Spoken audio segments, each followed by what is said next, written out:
சொன்ன மாதிரி இங்கே சீம் அலவன்ஸ் வரக்கூடாது, வெறும் இந்த பார்ட்டு மட்டும் ஒரு 1/2 inch சீம் அலவன்ஸ் கொடுத்து இப்போ இந்த சென்டர் பார்ட்டை நான் கட் பண்ணி எடுத்துறேன். இங்கேருந்து இது நான் சும்மா ஜஸ்ட் ஒரு 1/2 inch தான் ரைஸ் பண்ண.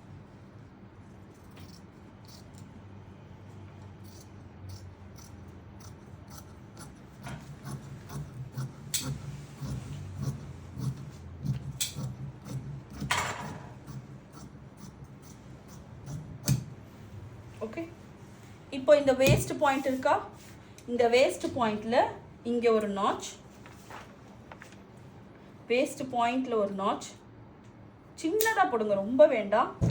பிகாஸ் இந்த பேட்டர்ன் போட்டு கொஞ்சம் ப்ரிசைஸ்டாக பண்ணுறதுக்காக நார்மலாக பண்ண மாட்டாங்க.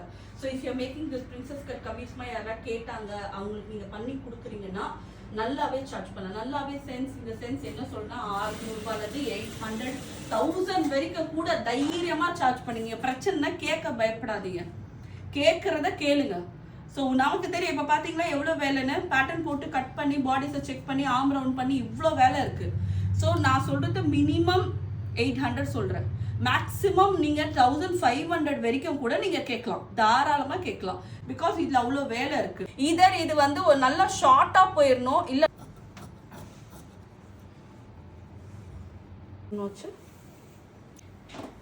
அழகாக இருக்கணும், இந்த மாதிரி ஷேப்பாக இருக்கணும். இப்போது இந்த 2 சைட்லையும் நம்ம எடுத்திருக்க ஃபேப்ரிக்கை வைக்கிறோம், இப்படி வரணும். ஸோ நமக்கு வந்து இப்படி தான் இருக்கும். ஜாயின் அடித்த பிறகு நம்ம இதை பார்த்துக்கலாம். ஃப்ளேர் பார்த்தீங்கன்னா நல்லா பெரிய ஃப்ளேராக ஆகிடுச்சு, நல்லா ஒய்டு ஃப்ளேராக நமக்கு கிடச்சிடும். ஸோ இப்போ நம்ம இதை எப்படி பண்ணணும்னா, யாருக்கெல்லாம் பைப்பிங் கொடுக்கணுமோ அவங்களுக்கு ஒரு idea. Okay, if it's a same colour, contrast கலர்னால் வேண்டாம், ஓவர் டூ பண்ண மாதிரி ஆகிடும். We want it look elegant, நீட்டாக இருக்கணும், அழகாக இருக்கணும், ஃப்ளேர் இருக்கணும், அவ்வளோதான். ஓவர் டூ பண்ணி கலரை ஏற்றி இன்னொரு கலரை ஏற்றி அதுக்கு ஒரு பைப்பிங்கை ஏற்றி அதுதான் பார்க்க ஆடாக இருக்கும். துணியோட நல்ல பக்கம், துணியோட நல்ல பக்கத்தில் இப்போ இந்த பைப்பிங் கார்னர் இந்த ரோப் வருது பார்த்தீங்களா, ரோப் வந்து ஆன் தி ஃபேப்ரிக் சைடில் ரா age facing together.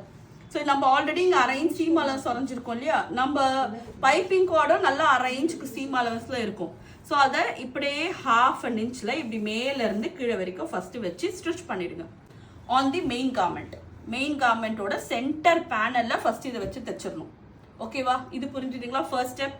Second step வந்து இப்போ நம்ம எடுத்திருக்க இந்த பேனலில் இதோட சேர்த்து இப்படி நம்ம ஸ்டிச் பண்ணிவிட்டு கீழே வரைக்கும் வந்துடும். ஓகே, ஒன்ஸ் தைச்சு முடிச்சு இதை நான் ஓப்பன் பண்ணி திருப்பும் போது இந்த 2 ஃபேப்ரிக்கும் நடுவில் பைப்பிங் கார்டு வந்து ட்ராப் ஆகிடும், இப்படி வெளியே போகுது. ஓகே, எனக்கு இப்படி வெளியே வேண்டாம் அப்படின்னா என்ன பண்ணலாம், இதை கொஞ்சம் உள்ளே கொண்டு வந்துடலாம். ஏன்னா இந்த அளவு என்கிட்ட இவ்வளோ பேக்கில் வந்து ஃப்ளேர் கம்மியாக இருந்தாலும் ஒன்றும் பெருசாக பிரச்சனை வராது. அதனால் ரொம்ப அடி வாங்காமல் இருக்க கொஞ்சமாக இதை நம்ம ஆவரேஜ் அதோ இப்படி அலைன் பண்ணிக்கோங்க. பேக்கை கொஞ்சம் மேலே ஏற்றி அப்படியே கட் பண்ணிடுங்க. இதெல்லாம் சீம் அலவன்ஸ் கொடுத்துருக்கு, அதனால நம்ம எதுவுமே பெருசாக பார்க்க வேண்டாம்.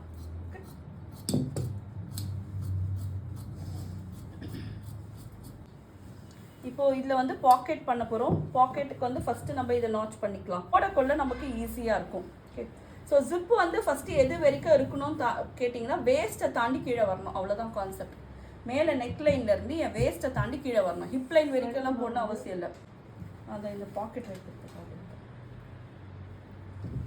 நான் பாக்கெட் வந்து ரைட் ஹேண்ட் சைடு, நீங்கள் ஒரே ஒரு பாக்கெட் வைக்கிறீங்கன்னா that should be on right hand side.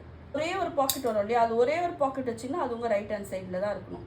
இந்த 6.5 inch ஃபஸ்ட்டு நம்ம வந்து கொடுத்த இந்த ஓப்பன், இந்த 6.5 inch ஓப்பனை ஃபஸ்ட்டு நாச் அடிச்சிருங்க. நாச் அடித்து பாயிண்ட்டும் இந்த 1 inch பாயிண்ட்டும் ஒன்றா இப்படி மேட்ச் ஆகணும்.